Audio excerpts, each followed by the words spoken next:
The photograph arrived at the Museum of American History in the spring of 2024, part of a large donation from the estate of Harold Westbrook, who had died at the age of 103. I was working as an assistant curator in the photography department, cataloging family portraits and vernacular photography from the early 20th century. Most of the images that crossed my desk were straightforward: weddings, graduations, family gatherings, the visual record of ordinary American lives. But this photograph was different. I knew it the moment I lifted it from the protective sleeve. The image showed 6 people arranged in a formal studio portrait. 2 young adults standing in the back, 2 seated in the middle row, and 2 younger people flanking them. Everyone wore the clothing styles of the early 1920s. The young man in the back wore a suit with wide lapels. The women wore drop-waist dresses typical of the era. The quality was excellent, clearly the work of a professional photographer. But something about the central seated woman, presumably the grandmother or matriarch of the family, troubled me immediately. Her posture was too perfect, too rigid. Her hands rested on the arms of her chair, in a position that looked uncomfortable for a living person to maintain. And her face had a waxy, artificial quality that didn't match the other figures in the photograph. I examined the image more closely under magnification. That's when I saw the lines. Faint but visible.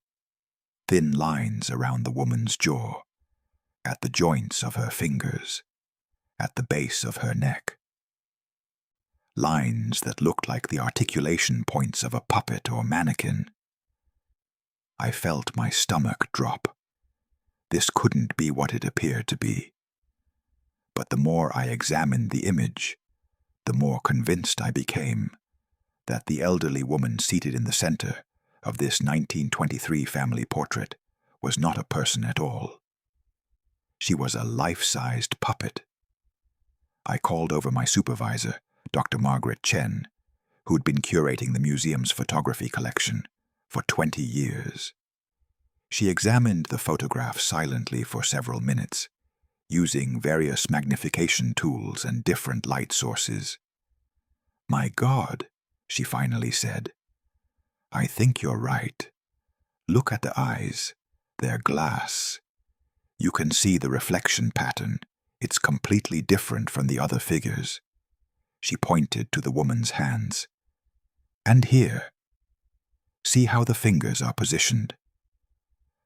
No living person would hold their hands quite that way. The angles are slightly wrong, just slightly unnatural, but you wouldn't notice unless you were looking for it." We spent the rest of the day examining the photograph and researching its provenance. The donation records indicated it had come from Harold Westbrook's personal collection. A note attached to the photograph read, "Family Portrait, 1923. Do not display. Do not display." Why? We found more information in the Westbrook family papers that had been donated along with the photograph. Letters, diaries, receipts, genealogical documents. And buried in a folder of miscellaneous correspondence, we found a letter dated March 1923, written by a man named Thomas Westbrook to his brother. "Dear William, I write to you regarding Mother's passing and the arrangements we have made for the family portrait. As you know, Mother died quite suddenly on February 12th. The photographer, Mr. Harrison, had already been engaged and paid a substantial deposit for a family portrait to be made on February 20th. Given the circumstances, and given that this was to be Mother's final portrait with the entire family, we have made an unusual arrangement.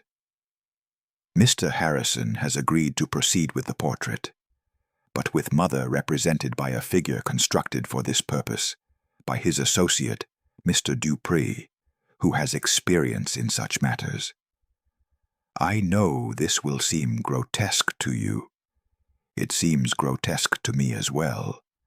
But the alternative, to have a family portrait with Mother absent, or to cancel altogether after she spent months planning this gathering, felt like a betrayal of her final wishes.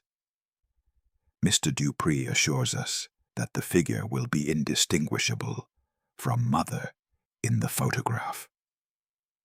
He has taken measurements and photographs of Mother to ensure accuracy. The family has agreed to proceed, though with considerable misgivings. We ask that you not speak of this arrangement to anyone outside the immediate family. The portrait is for our private keeping, to remember Mother as she would have wanted to be remembered, present with all of us, one final time. Your brother, Thomas. I sat back from the document, my mind racing. The Westbrook family had commissioned a life-sized puppet to represent their recently deceased mother in a family portrait. They had posed with this puppet, arranged it in the chair, positioned its hands, and had their photograph taken as though nothing was amiss. Dr. Chen found more information. The photographer, Mr. Harrison, was identified as Jacob Harrison, who had operated a studio in Philadelphia from 1919 to 1935. His associate, Mr. Dupree, was more difficult to trace, but we eventually found references to a Francois Dupree, described in city directories as a theatrical supplier and manufacturer of mannequins and display figures. We also found Dupree's advertisement in a 1922 trade journal for theatrical suppliers. Francois Dupree, lifelike figures for all purposes, mannequins for retail display, theatrical puppets and automata, memorial figures for bereaved families. All work executed with utmost discretion, satisfaction guaranteed. Memorial figures for bereaved families. Dupree had apparently been in the business of creating puppets or mannequins to represent deceased relatives in photographs.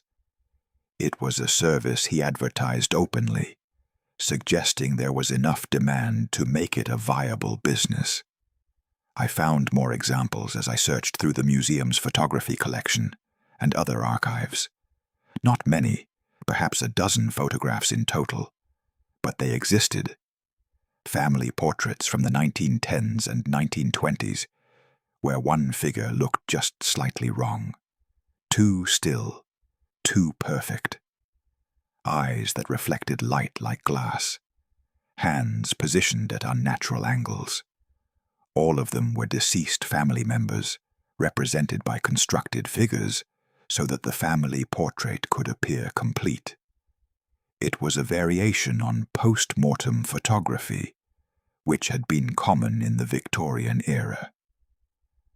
But instead of photographing the actual deceased, either alone or arranged to look as though they were sleeping, these families had chosen to have representations constructed. Puppets or mannequins that could be posed and positioned to look as though the deceased were alive and present. I found an article in a 1924 issue of the American Photographer that discussed the practice. A new service has emerged among certain photographers and theatrical suppliers. The creation of lifelike figures to represent deceased family members in portraits. These figures, constructed with great attention to detail and realism, allow families to have complete portrait groups even after a member has passed away. The practice is controversial. Some see it as a dignified way to honor the deceased and preserve family unity in portraits. Others view it as macabre, a deception that crosses the line between memorial and fraud. The figures themselves are constructed using various methods: wax, plaster, cloth, or combinations of materials. The best examples are remarkably lifelike when photographed, though they would not withstand close inspection in person. Photographs, however, can disguise the artificial nature of these figures quite effectively. Photographers who offer this service report steady demand, particularly from wealthy families who had planned formal portraits before an unexpected death.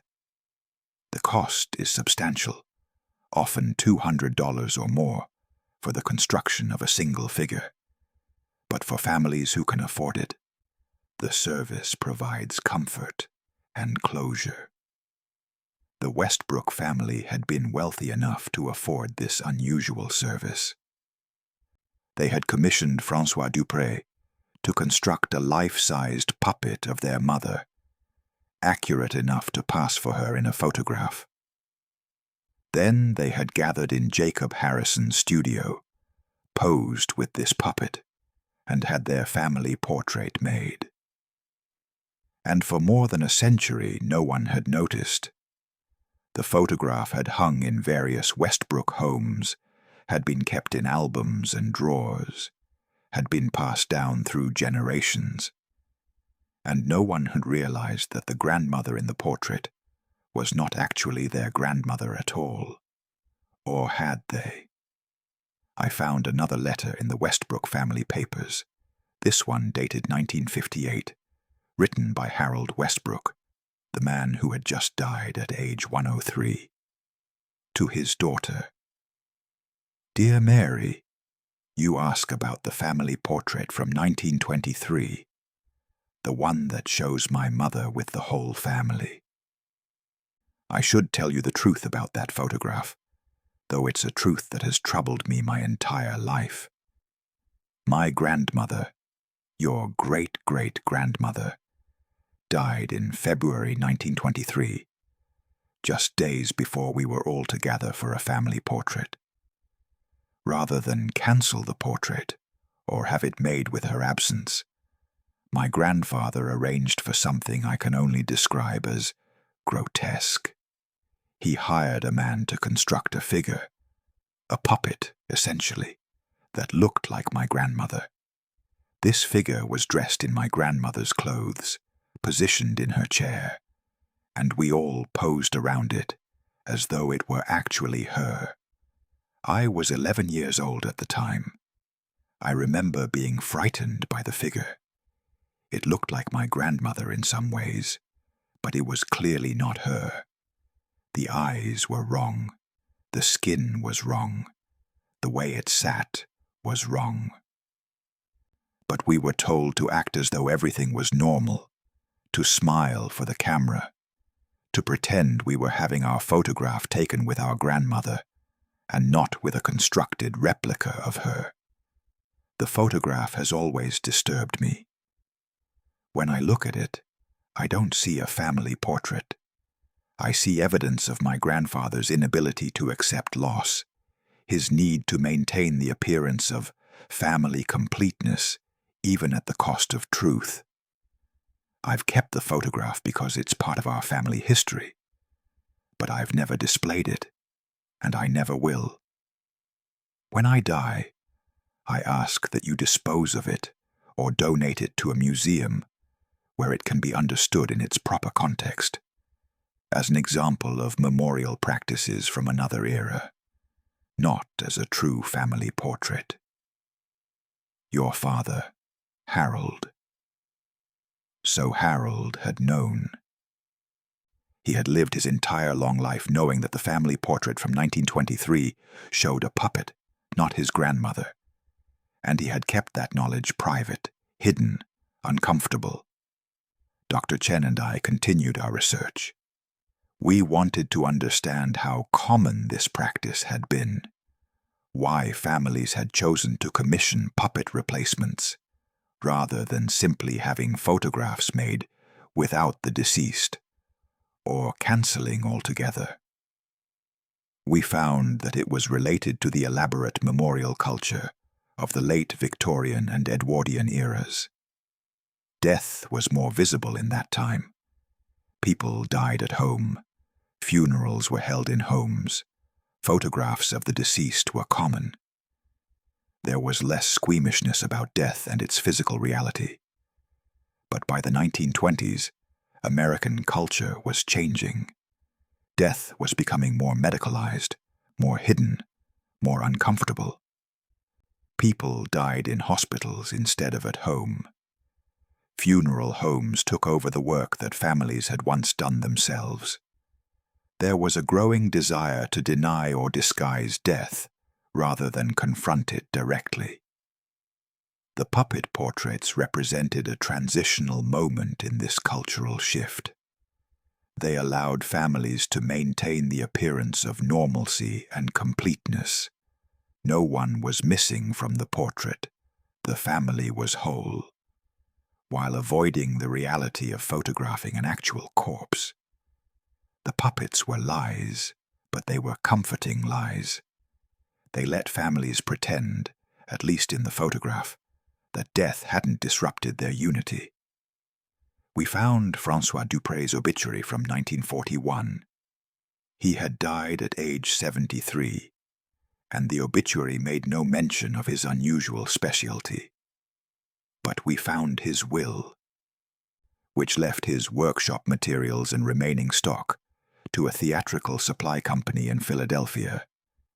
And in the files of that company, which had gone out of business in the 1970s, we found Dupray's records. He had created memorial figures for at least 47 families between 1919 and 1933. The records listed names, dates, prices, and brief notes about each commission. The Westbrook Commission was there. January 1923. Mrs. Constance Westbrook, full figure, seated, height 5'4", weight est, 135 libras, wire armature, cloth body, wax hands and face, glass eyes, brown, real hair, gray. Portrait photograph provided by family for reference. Completed February 18th, 1923. Price, $225. 47 families had paid Dupray to create puppet versions of their deceased relatives, and Dupray had obliged, constructing figures that could be photographed convincingly enough to create the illusion of presence. Most of these families had been wealthy. The cost was prohibitive for working-class families. But for those who could afford it, the service provided a strange kind of comfort. Their family portraits would appear complete. No one would be missing. The photographs would show what they wanted to remember, not the painful reality of loss. I thought about the Westbrook family gathering in Jacob Harrison's studio in February 1923. The living members of the family, Thomas Westbrook and his wife, their adult children, their younger children, all standing or sitting around the puppet that represented Constance Westbrook, the family matriarch who had died days earlier. Did they find it comforting? Or did they find it as grotesque and disturbing as Harold had described? Did they look at the puppet and see their mother, or did they see only a constructed imitation, a three-dimensional lie? The photograph doesn't reveal their feelings. Everyone looks properly solemn and formal, as was typical for portraits of that era.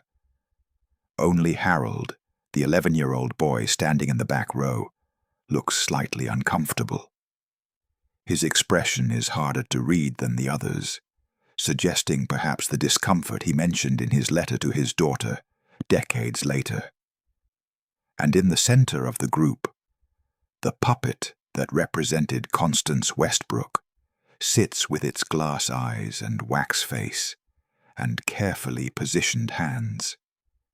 Present but not present. There but not there.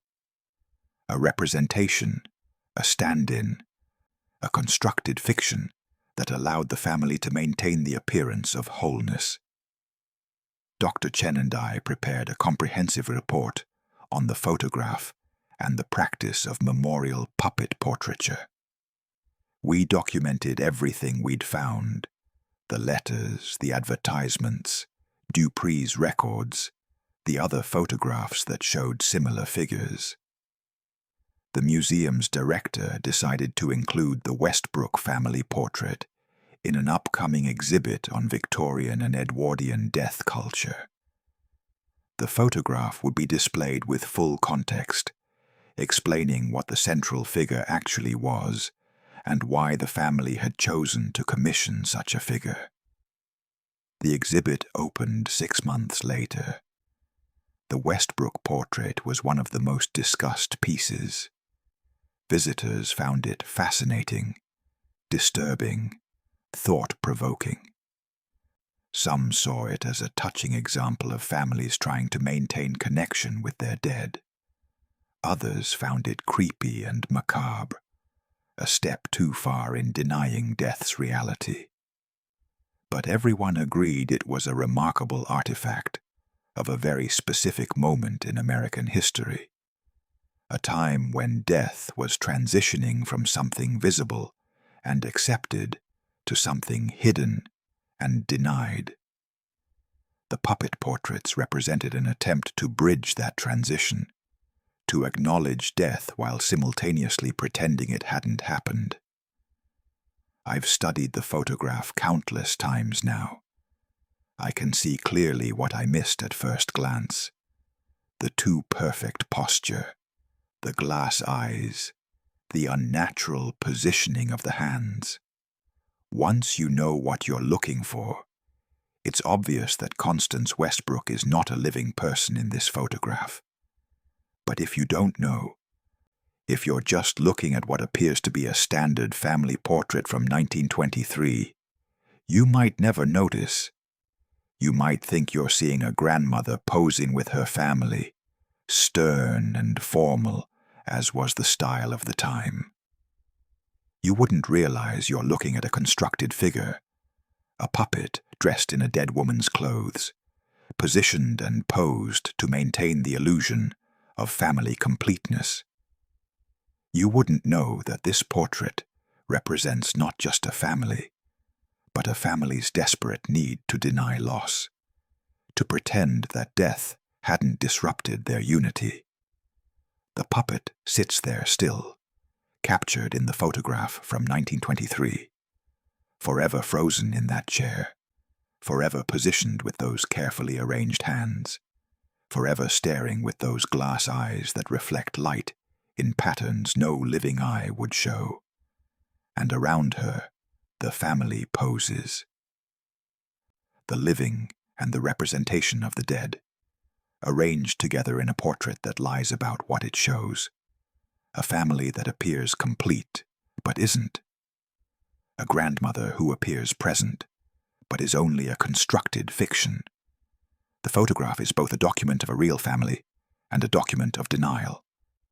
It shows what the Westbrook family wanted to be true, rather than what actually was true. It preserves not memory, but the illusion of memory. Not reality, but the appearance of reality. I think about Harold Westbrook, who lived to be 103 years old, and who kept this photograph his entire life, despite finding it disturbing, who understood what it represented. His grandfather's inability to accept loss, the family's complicity in maintaining a comfortable lie, but who also understood that it was part of his family's history. He asked that it not be displayed during his lifetime, but he didn't destroy it. He kept it, preserved it, and eventually allowed it to be donated to a museum where its true nature could be understood and acknowledged. In his way, Harold Westbrook was correcting the deception his grandfather had commissioned a century ago. He was saying, "This is not what you think it is. This is not a simple family portrait. This is evidence of how far we'll go to deny death, to maintain the appearance of wholeness, to pretend that loss hasn't touched us." The photograph now hangs in the museum, with a detailed placard explaining what the central figure actually is. Visitors can see for themselves. The glass eyes, the wax face, the unnatural positioning. They can understand that this is not a photograph of 6 people, but of 5 people and 1 puppet. And they can ask themselves, would I have done the same?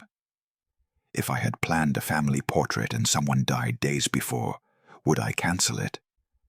Would I proceed with someone absent? Or would I, like the Westbrook family, seek out someone who could construct a lifelike replacement so that my family portrait could appear complete? It's easy to judge the choice the Westbrooks made. It seems bizarre to us now, perhaps even ghoulish. But in the context of 1923, in a culture that was struggling with how to handle death, in a family that had lost its matriarch at what seemed like exactly the wrong moment, the choice makes a kind of sense. They wanted their family portrait to show what they wished was true. They wanted Constance Westbrook to be present with them, even though she wasn't. And François Dupré, with his workshop full of wire armatures and wax and glass eyes, could give them that illusion. For the price of $225 and the willingness to pose with a puppet, they could have a photograph that showed their family whole. And they could look at that photograph for the rest of their lives, seeing what they wanted to see, remembering what they wanted to remember, maintaining the comfortable fiction that death hadn't really touched them, until someone like me looks closely at the photograph and sees the truth, sees the lines around the jaw, the glass eyes, the impossible positioning of the hands, sees that the peaceful family portrait from 1923 is actually a lie, carefully constructed and meticulously photographed. The grandmother in the portrait is not a grandmother at all. She's a puppet, commissioned and constructed, posed and positioned, dressed in a dead woman's clothes to maintain the appearance of family unity. The photograph has been hanging in museums and homes for more than a century. But only now, only when you know what you're looking at, can you see the truth. The peaceful family portrait is a fraud. The complete family is incomplete. The grandmother is a puppet. And once you know, you can never unsee it. The glass eyes stare at you from across the decades, reflecting light in patterns that prove they were never alive. The hands rest on the chair arms, in positions no living person would maintain. The face has that waxy quality that no amount of makeup or careful lighting can fully disguise. The puppet sits there in the photograph, surrounded by living people who posed beside it and pretended it was their mother, their grandmother, their matriarch. And the photograph, that supposedly objective record of reality, preserves the lie they chose to tell. The grandmother in the 1923 family portrait is a puppet, and the family that surrounds her chose to be photographed with that puppet rather than face the truth of her absence. It's a powerful reminder that photographs lie, not always through manipulation or trickery, but sometimes simply by showing us what we want to see, rather than what actually is. The Westbrook family wanted to see themselves as whole, as unbroken by death. So they commissioned a puppet and posed with it and had their photograph taken. And for more than a century, the lie held, until someone looked closely enough to see the truth. The grandmother is a puppet. She always was. And the peaceful family portrait is nothing more than a carefully staged fiction, preserved in silver and paper, passed down through generations who never knew what they were really looking at. Until now.